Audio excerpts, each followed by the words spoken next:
해산하려는 여자 앞에서 그가 해산하면 그 아이를 삼키고자 하더니 여자가 아들을 낳으니 이는 장차 철장으로 만국을 다스릴 남자라. 그 아이를 하나님 앞과 그 보좌 앞으로 올려가더라. 광야로 도망하되 거기서 1260일 동안 그를 양육하기 위하여 하나님께서 예비하신 곳이 있더라. 아멘. 앉으시기 바랍니다.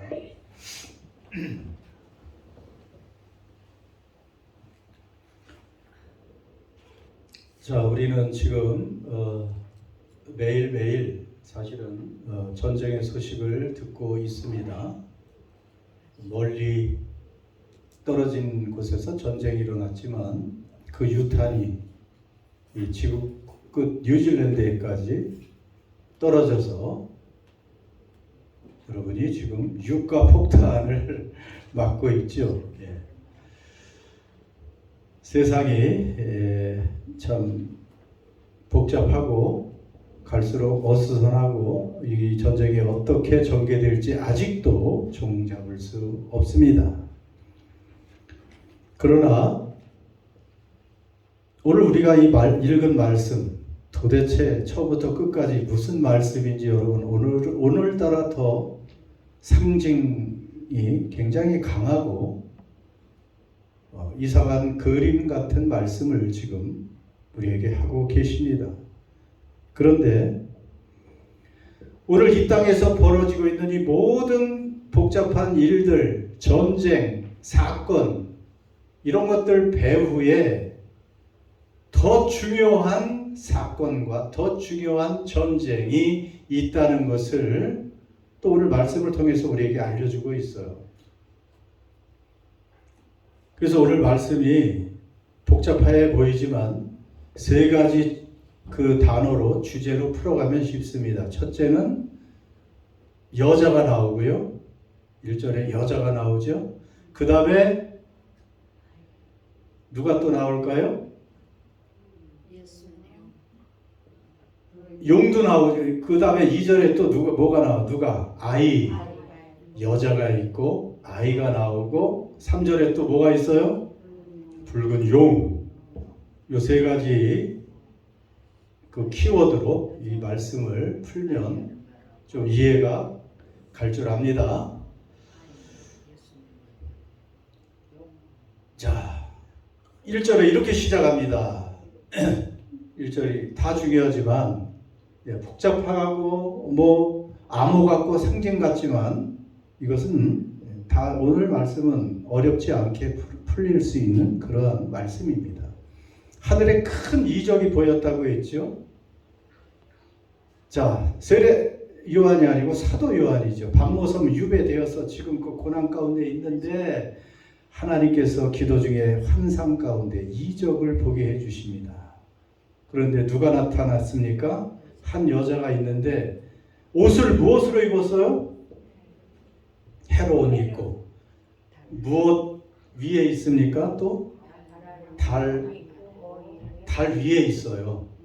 달을 밟고 있는 거예요. 그 머리에는 12별의 관을 썼더라. 여러분 큰 이적이 있었다. 사람들은 그 이적 자체에 관심을 가지려고 하죠. 여러분 예수님이 이 땅에 오셔서 수많은 기사와 이적을 일으키셨잖아요. 물로 포도주도 만들고 죽은 자를 일으키고 각종 병자를 다 고치시고 귀신을 내어 쫓고 그러니까 사람들은 그 이적을 볼 때 무엇을 봐야 됐을까요? 사실은 그 이적이라는 것은 가르치는 게 있는 거예요. 그 이적 자체에 있는 게 아니에요. 예수 그분은 그냥 어떤 능력 있는 한 인간이 아니고 그분은 구원자요 메시아다. 하나님의 아들이고 인류가 유대 이스라엘이 하나님의 백성들이 그렇게 간절히 기대하고 기다려왔던 메시아 그리스도 구원자라는 것을 보여주는 거예요. 근데 그걸 못 보고 사람들은 오병이요 막 그냥 그 가난한 시대 빵을 만들어 주니까 예수님 잡아서 왕을 만들려고 하고 다른 곳에 관심을 갖죠. 그러나 가르치는 것을 봐야 된다고 그랬죠. 오늘 이적도 그런 거예요. 하늘에 큰 이적, 아주 great, 그리고 원더러스 사인, 세메이온이라고 하는데 이적이라는 것을 그리그로, 그 이적은 뭔가 사인이에요. 가리키는 것입니다. 그러니까 오늘 해를 옷 입고 있는 여자, 그 밑에 다리 있고 머리에 12간의 면류관을 쓰고 붉은 용이 등장하고 아이가 나오고, 그것이 다 어떤 역사의 크고 중요한 위대한 사건을 알려주는 하나의 상징 그림이라는 것이죠. 뭐 이 자체가 그냥 뭐 만화같이 그러한 이 자체에 큰 의미가 있는 게 아니고 그 가르치는 것을 우리가 잘 봐야 된다는 것입니다. 그래서 이 여자는 누구인가? 이 여자는 누굴까요? 아이를 낳고 붉은 용이 그 여자를 공격하고 이런 여러 정황을 보면, 자, 먼저 결론으로 이 여자는 사실은 누구를 얘기해요? 마리아. 그럴 수도 하네. 낳았으니까. 그거는 마리아라고 추측할 수도 있겠지만, 굉장한 상상력이십니다. 교회를, 예수님을 낳았으니까. 그러나 교회를 얘기하는 것입니다. 구약의 이스라엘 백성들도 교회예요. 하나님을 믿는 그 무리들, 집단을 교회라고 해요. 구약의 교회도 있고 또 신약의 교회도 있죠. 그래서 교회를 여자로 그렇게 비유한 것이에요. 자, 그런데 이 여자, 교회가 무엇을 입었어요? 해를 입고 있습니다. 태양을 입었다는 거예요. 해를 받았다는 그런 잘못된 그런 뜻이 아니죠. 태양을 입고 있다. 해를 입고 있다. 여러분, 얼마나 장엄한 표현입니까? 해를 입고 있어요. 내가 그림을 하나 어디서 여러분의 상상력을 조금 더 저런 모습을 요한이 봤는지 모르지만 오늘 이 말씀 1절에 근거해서 누군가 그린 그림을 찾아봤는데 아주 빛나는 해를 입고 있습니다. 성경에서 당연히 해는, 태양은 하나님의 영광, 하나님의 빛을 의미하죠. 하나님은 빛나는 광채시기 때문에 인간이 바라볼 수가 없어요. 바라보면 죽습니다. 살아날 수가 없어요. 당연히 눈이 머는 건 고사하고 그 거룩함과 영광의 그 광채를 죄인이 바라볼 수가 없는데, 저 여인은 그 태양을 입고 있을 정도로 빛나는 그러한 존재입니다. 그러니까 여자는 교회라고 하지 않았습니까? 교회는 이렇게 하나님의 영광을 입고 있는 그 광채가 나는 하나님의 빛을 반영하는 영광스러운 존재라는 것입니다. 겉보기에 어떻게 보이든지, 우리 눈에 어떻게 보이든지 교회는 이렇게 하나님의 빛과 광채가 있는 존재라는 것이죠. 거기다가 지금 무엇 위에 있어요? 그 발 아래 무엇이 있습니까? 달이 있어요. 달은 스스로 빛을 내지 못하죠. 빛을 반영하는 그런 존재고, 성경에서도 그렇고 종종 그냥 이 변화하는 세상, 달이 변하잖아요. 변화하는 이 세상을 의미하고 있는데, 그렇게 볼 수가 있는데, 이 교회는 세상 가운데 존재하지만 세상 위에 있는 존재라는 것입니다. 세상에 짓밟히는 것이 아니고 오히려 세상을 디디고 밟고 그 위에 있는 존재가, 그런 권세가 있는 존재라는 것을 알려주고 있죠. 그 다음에 또 그 머리에 무엇이 있어요?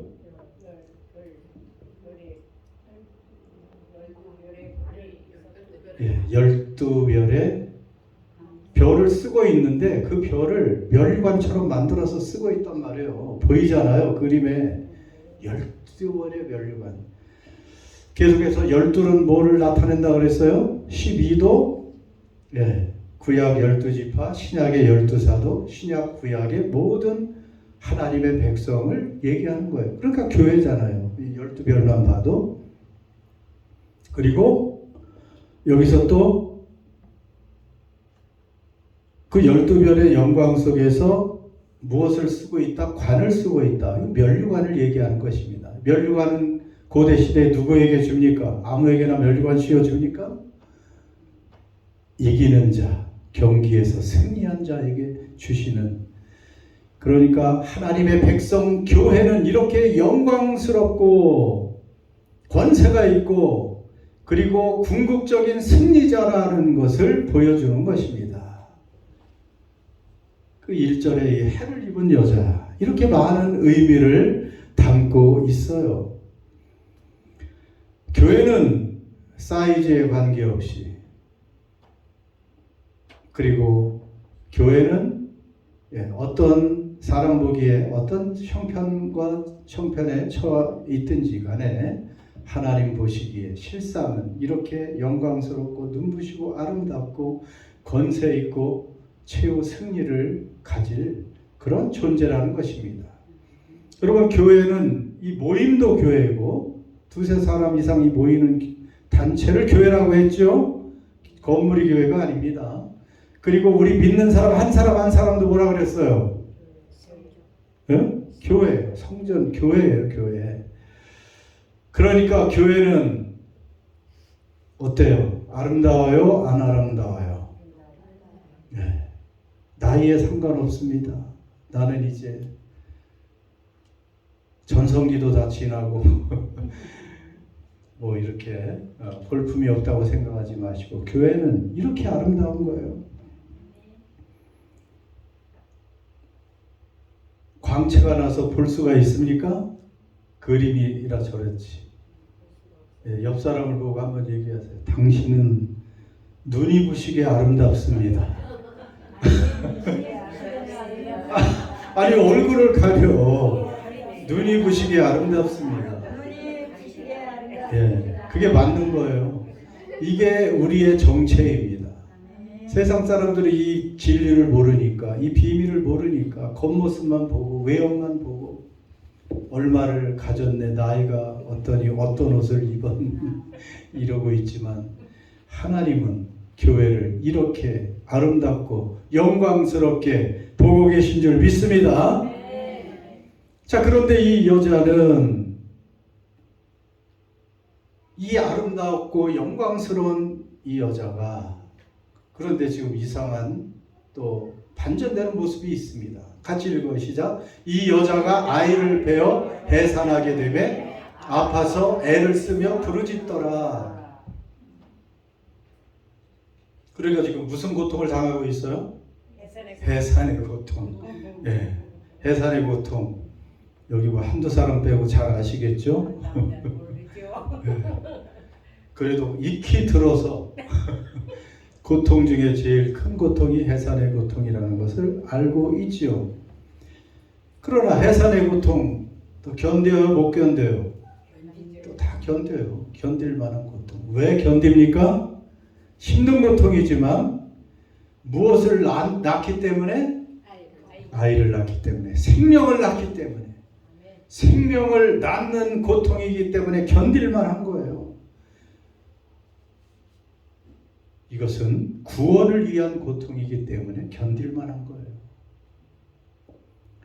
여러분, 하나님의 이 구원의 역사는 교회가 결국은 아이를 배어 그 아이의 정체를 조금 있다가 뭐 다 알고 있지만 구원의 역사를 위해서 지금 아이를 지금 해산하고 있지 않습니까? 구원의 역사는 항상 이렇게 그냥 평안함 가운데 진행되는 게 아니에요. 고통 가운데 진행되는 것입니다. 교회 역사도 마찬가지잖아요. 예수님이 죽으시고 부활하시고 성령이 임재하시고 예루살렘에 큰 교회가 생겼잖아요. 교회가 탄생했어요. 그런데 교회가 가만히 있었습니까? 그것이 아니고 온갖 박해를 받았잖아요. 사울 같은 사람이 살기가 등등해서 교회를 참멸하려고 온갖 박해를 다 했어요. 믿는 사람들을 끌어다가 감옥에 가두기도 하고 스데반같이 순교자가 나오기도 하고 이렇게 살기 등등한 적들의 공격 때문에 교회는 그대로 멸망하는 줄 알았죠. 그렇지만 그렇게 됐습니까? 교회는 그 핍박 때문에 박해 때문에 흩어졌죠. 예루살렘 밖으로 사마리아로 온 유대로 이스라엘로 그 다음에 그 시리아 쪽까지 흩어지면서 교회는 계속해서 오히려 성장해 가는 거예요. 박해를 통해서. 그래서 이 교회의 성격은 고난을 통해서 점점 더 큰 구원의 역사가 이루어지는 줄 믿습니다. 그래서 우리가 예수님 안에서 당하는 그러한 고통들, 또 우리 인생에 우리가 이해할 수 없는 이러한 고난들, 난 교회인데 이미 하나님의 자녀인 영광스러운 교회라고 하는데 왜 이렇게 고난이 있는가? 뭐 누구나 다 남모르는 고난이 다 있어요. 없는 것 같아도 이 속에 나만이 아는 그런 고난, 아픔, 고통 없는 사람이 어디 있습니까? 말은 안 해도 다 그런 것들이 있어요. 그러나 그런 고난은 결국은 참고 견디고 믿음 안에 붙어 있으면 그 고난을 통해서 큰 구원의 역사가 이루어질 줄 믿습니다. 그래서 로마서 8장 18절이죠. 현재 고난은 장차 우리에게 나타날 영광과 비교할 수 없도다. 결국 우리에게 가져다 줄 그 승리와 우리에게 주실 그 영광의 상급과 비교조차 되지 않는다. 왜 나만 이런 아픔이 있습니까? 왜 나만 이런 고통이 있습니까? 왜 내게만 이런 견디기 힘든 이러한 잘못된 누가 보기에 사람들이 보기에 안 좋은 일들이 있습니까? 왜 나는 이러한 처지에 있어야 됩니까? 내 환경은 왜 이렇습니까? 여러분, 그러나 하나님은 그 지혜로, 우리는 알 수 없어요. 그 지혜로, 그 권능으로 결국은 그 고난을 통해서 믿음의 사람들에게는 큰 구원의 역사가 나타나게 된다는 것을 오늘 말씀을 통해서도 알려주고 있습니다. 자, 이렇게 여자는 영광스럽지만 고난을 통해서 아이를 이제 낳게 되고요. 드디어 한 아이가 태어났습니다. 그런데 역사 속에서 가장 중요한 것은 바로 가장 중요한 역사적 해산의 고통, 그것은 이 아기의 탄생입니다. 이 여자가 아이를 잉태하고 해산했다. 여자가 교회라면 이 아이는 누구라고 그랬어요? 바로 메시아를 얘기하는 것입니다. 메시아, 그리스도, 예수 그리스도를 말하는 것이죠. 여러분, 구약 성경에서의 큰 주제가 이 땅에 오실 메시아, 구원자에 관한 말씀이잖아요. 에덴에서 인간이 타락한 후에, 죄악을 범한 후에 인간의 역사는 죄와 고통, 죽음의 역사였습니다. 그 이후 하나님의 백성들도 죄와 어두움 가운데 신음하며 메시아를 기다렸는데, 구원자를 기다렸는데, 그 기다림의 역사가 어떻게 보면 해산의 고통이죠. 그 아이가 나왔습니다. 그 아들은 당연히 예수님, 우리의 그리스도 예수님이십니다. 그것을 어떻게 알려줍니까? 5절에도 보면 그분이 예수님이라는 것을 이렇게 알려주죠. 여자가 아들을 낳으니 이는 장차 철장으로 만국을 다스릴 남자라. 그 아이를 하나님 앞과 그 보좌 앞으로 올려가더라. 그 아들이 철장으로 만국을 다스릴 남자다. 바로 이것은 구약에서 예언한 그 말씀이 그대로 성취된 거예요. 시편에 보세요. 시편에 바로 이 말씀이 나옵니다. 이 왕 예수 그리스도 메시아를 예언하는 가장 핵심 성경 중에 한 곳입니다. 자, 6절. 내가 나의 왕을 내 거룩한 산 시온에 세웠다 하시리로다. 내가 여호와의 명령을 전하노라. 여호와께서 내게 이르시되 너는 내 아들이라. 오늘 내가 너를 낳았도다. 내게 구하라.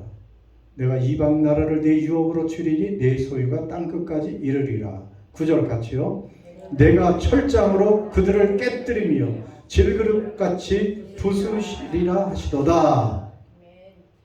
철장으로 세상 반역하는 왕들을 깨뜨리는, 그래서 오늘 말씀에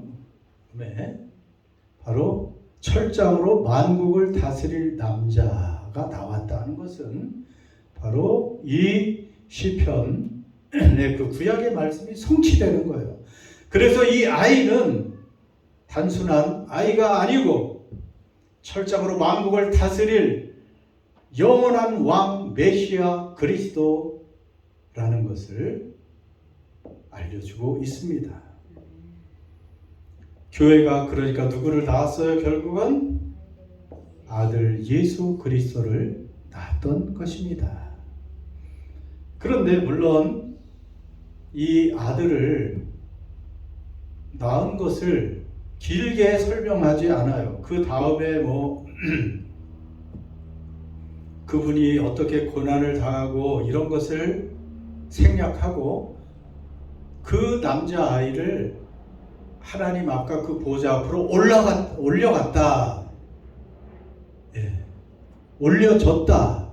그런 단어로 바로 그냥 설명을 합니다. 그러니까 이 계시록에서 하고자 하시는 말씀은 예수님의 고난, 박해, 죽음 이거보다도 예수님의 승리를 알려주는 거예요. 그 아들은 아무리 적들이 원수가 사탄이 공격을 해도 그분은 승리했다는 것을 보여주는 것입니다. 여러분, 인류 역사의 중심은 그래서 어떤 유명한 제국도 아닙니다. 어떤 유명한 인물도 아닙니다. 바로 그분은 역사의 AD와 BC, 역사의 분수령인, 역사를 나눈 예수 그리스도, 역사를 구분하는 그분이 바로 인류 역사의 중심이라는 것을 알려주고 있는 것이죠. 그러면서 이제 여자 교회라는 거 알게 됐죠. 얼마나 영광스러운, 그 아이는, 여자가 낳은 아이는 예수 그리스도고 승리하시는 분이라는 것을 알고 있습니다. 그런데 이제 3, 4절에 보면 또 다른 이적이 보이는데 뭐가 등장합니까? 큰 붉은 용이 등장합니다. 붉은 용인데 그 참 묘사가 상상하기 어렵죠. 머리가 몇?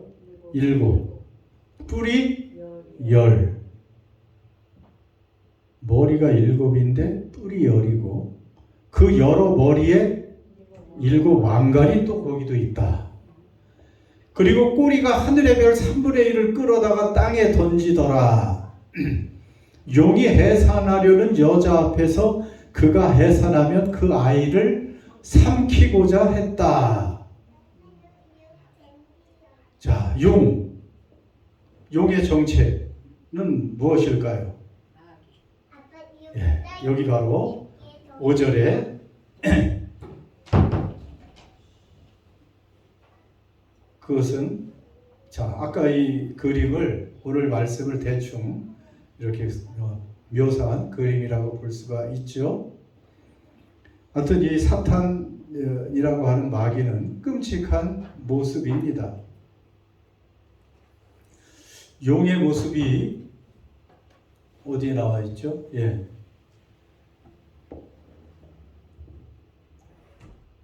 자, 용은 그런데 색깔이 어떤 색입니까? 붉은 용. 붉다는 것은 피를 상징하고 전쟁, 사류. 그러니까 이 붉은 용은 죽이고 멸망시키려는 거예요. 요한복음 10장 10절 예수님께서 말씀하셨잖아요. 내가 온 것은 양으로 생명을 얻게 하는 것이지만 도적이 오는 것은 죽이고 멸망시키려는 것이라고 그랬잖아요. 도적. 인류의 도적은 마귀고 마귀의 다른 말은 사탄이라고 말하죠. 자, 붉은 용은 그래서 사탄을 말합니다. 머리가 왜 7이냐? 7은 완전수라고 그랬죠. 그러니까 완전한 그래도 이 세상에서 굉장히 큰 권세를 가지고 있다는 말이에요. 뿔도 열이다. 10도 완전수죠. 충만한 수입니다. 그러니까 뿔도 권세를 말하는 것이니까 이 땅에서 권세와 힘이 대단합니다. 왕처럼 그도 가짜 왕 행세를 하는 그러한 존재라는 것을 알려주죠. 그래서 이 사탄은 이 세상의 어떤 구조, 시스템 이런 것들을 이용해서 또 큰 국가, 민족을 이용해서 그 권세를 떨치고 하나님을 대적하고 하나님의 교회를 대적하는 존재라는 것을 알려주고 있습니다. 그리고 그 사탄의 꼬리가 하늘의 별 3분의 1을 끌어다가 땅에 던졌다. 뭐 나중에도 설명을 하겠지만은 다음 시간에 이 하늘의 별 3분의 1을 이것은 물론 뭐 사탄이 타락을 할 때 하늘의 천사들 3분의 1을 이제 자기 수하로 만들어서 같이 뭐 이 땅으로 쫓겨 내려왔다는 그런 설도 어느 정도 맞고, 그러나 우리가 더 주목할 것은 그 하늘의 권세를 가지고 여전히 영적인 권세와 파워가 있지만 3분의 1 정도밖에 안 된다는 거예요. 그 권세와 능력에 제한이 있다는 것입니다. 그렇기 때문에 하나님을 이길 수도 없고 결국은 교회를 이길 수도 없고 하나님이 허락한 범위 내에서 그 권세를 제한적으로만 사용할 수밖에 없는 이미 패배한 존재라는 것을 알려주는 거예요. 그런데 제일 중요한 이 사탄이 그 세력이 하고자 하는 일이 4절 마지막 부분에 있죠. 자, 사탄의 목표가 뭐예요? 메시아 그리스도를 제거하는 것입니다. 왜냐하면 그 메시아 그리스도를 통해서 인류가 구원을 받고 하나님의 나라가 확장되고 그 거룩한 하나님의 이름이 영광을 받으시기 때문에 아이를 삼키는 거예요. 그리스도가 되지 못하게 하는 것입니다.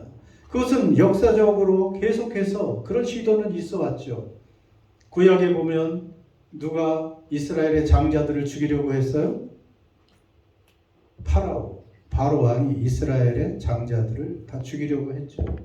이제 교회를 구약의 교회 이스라엘을 잔멸시키려는 시도예요. 신약에 와서 예수님께서 탄생하실 때 헤롯이 또 어디에 아이들을 다 죽였어요? 2살 이하의 아이들? 정답. 아까 처음부터 광고 시간에 계속 얘기한 베들레헴이 정답이잖아요.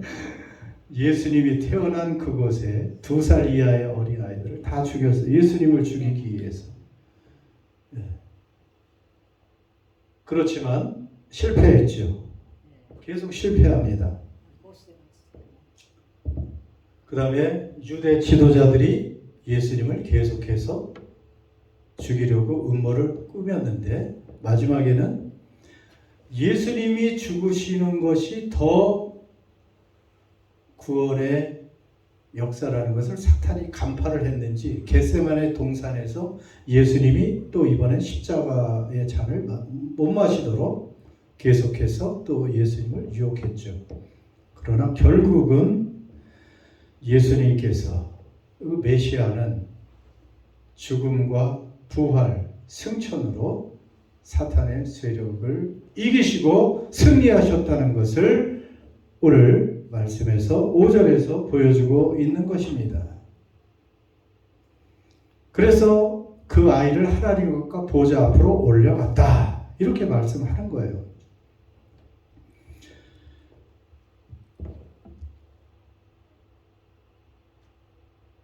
자, 마지막으로 이제 우리가 6절을 같이 한번 읽습니다. 시작. 그 여자가 광야로 도망하매 거기서 1260일 동안 그를 양육하기 위하여 하나님께서 예비하신 곳이 있더라.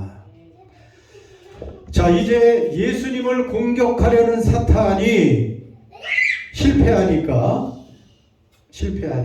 예수님은 부활하고 승천하시고 영광을 얻으셨잖아요. 그러니까 이제 사탄은 전략을 바꿔서 누구를 공격해요? 누구를 공격해요? 여자는 교회라 그랬잖아요. 왜 도망을 쳤겠어요? 누구의 공격 때문에?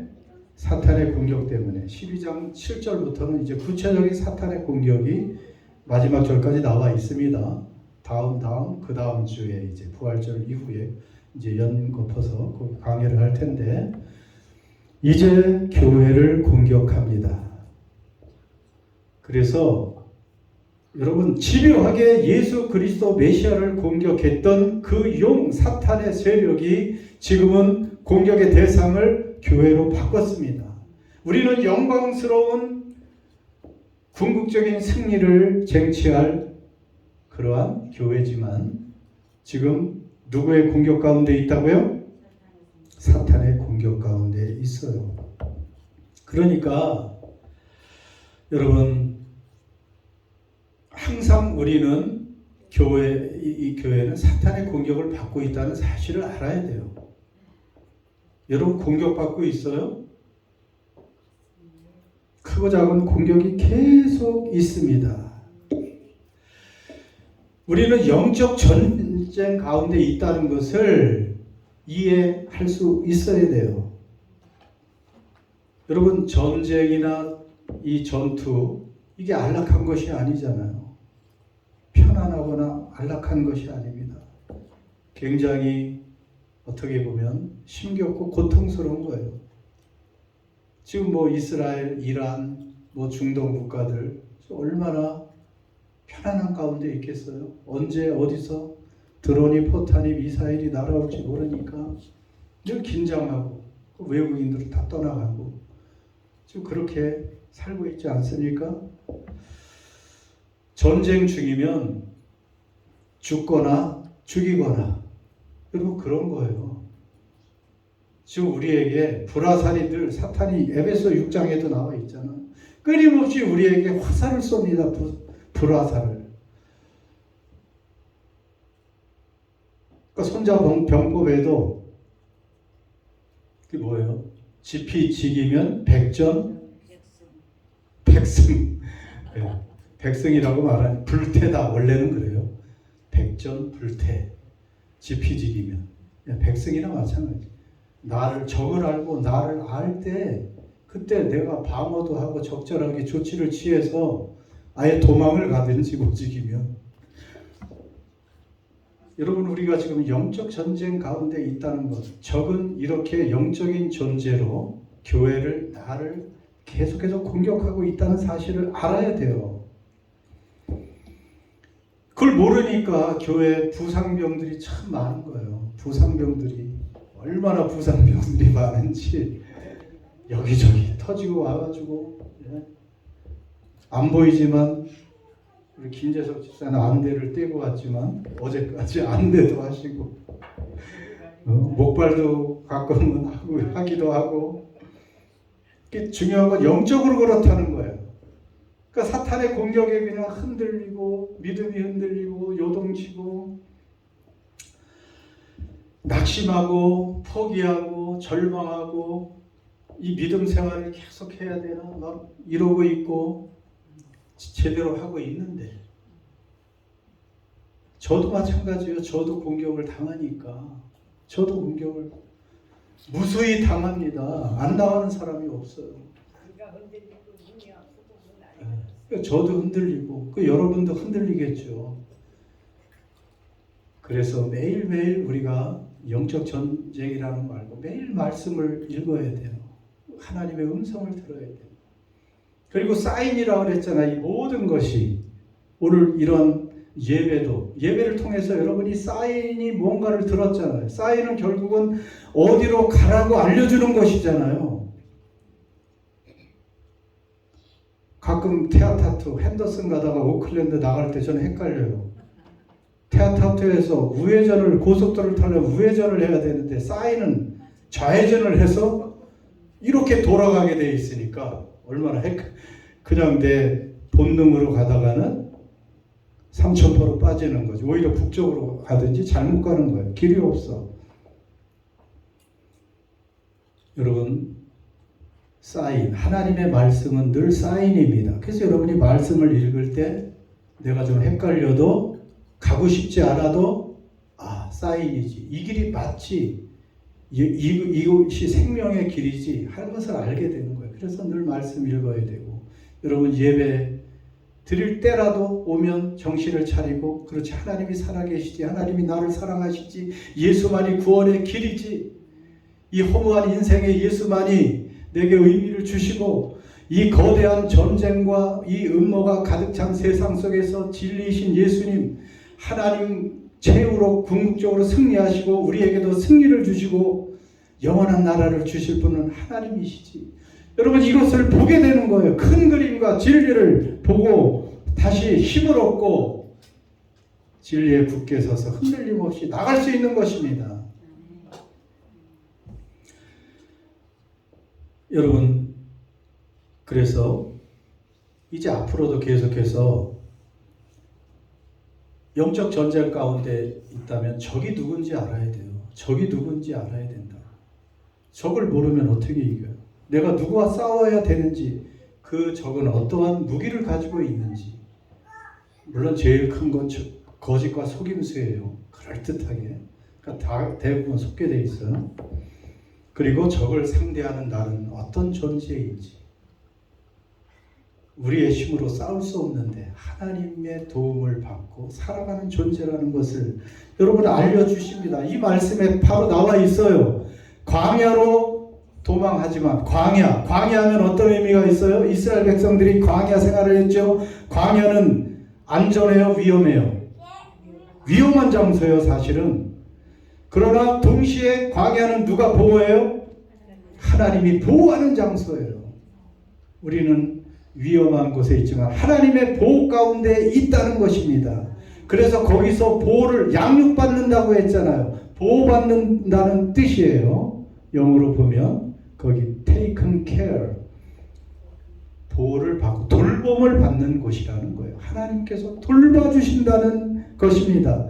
그리고 거기에서 며칠 동안 1260일 동안, 1260일은 개월수로 말하면 몇 개월? 42개월. 연으로 말하면 3년 반. 다 똑같은 말이에요. 요한계시록에 3년 반 42개월 1260일. 이것은 제한된 고난의 시간을 말합니다.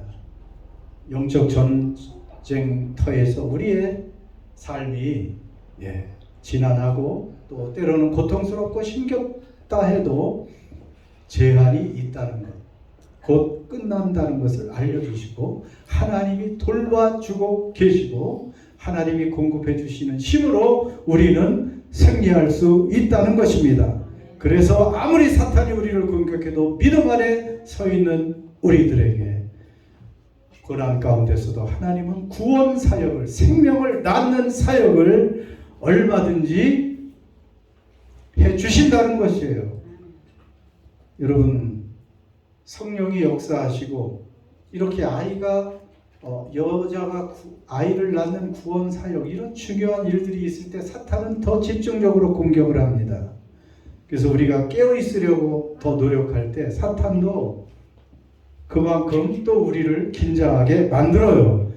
그러니까 우리가 이 영적 전쟁의 실상을 잘 알고, 우리의 대적은 누구예요? 사람이에요? 옆에 있는 사람이 아니고 보이지 않는 영적인 세력이라는 것을 여러분 기억하시기를 바랍니다. 기도합시다. 시간이 많이 갔다고.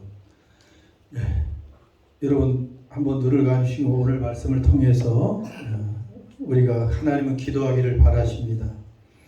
우리는 지금 수많은 전쟁이 벌어지고 있는 혼란스러운 세상 살아가고 있습니다. 그러나 우리의 생명과 삶에 훨씬 더 심각한 영향을 미치는 전쟁, 배후에 영적 전쟁이 있다는 것을 잊지 맙시다. 끊임없는 공격 가운데 우리는 노출되어 있어요. 우리는 약해 보이고 고통 속에 흔들릴 때도 있지만 오늘 분명히 말씀해 주십니다. 교회, 너희들은 해를 못 입은 그렇게 영광스러운 존재고 승리를 약속받은 권세 있는 존재라는 것.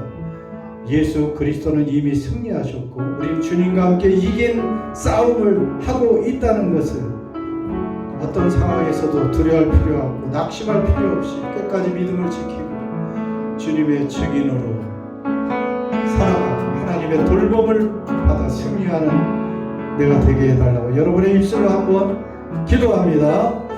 아버지 감사하고 주여 오늘도 우리를 통해서 주의 영광을 받으시옵소서. 우리가 얼마나 영광스러운 존재인지 얼마나 아름다운 존재인지 깨닫게 하여 주시옵소서. 아버지 감사합니다. 아버지 감사합니다.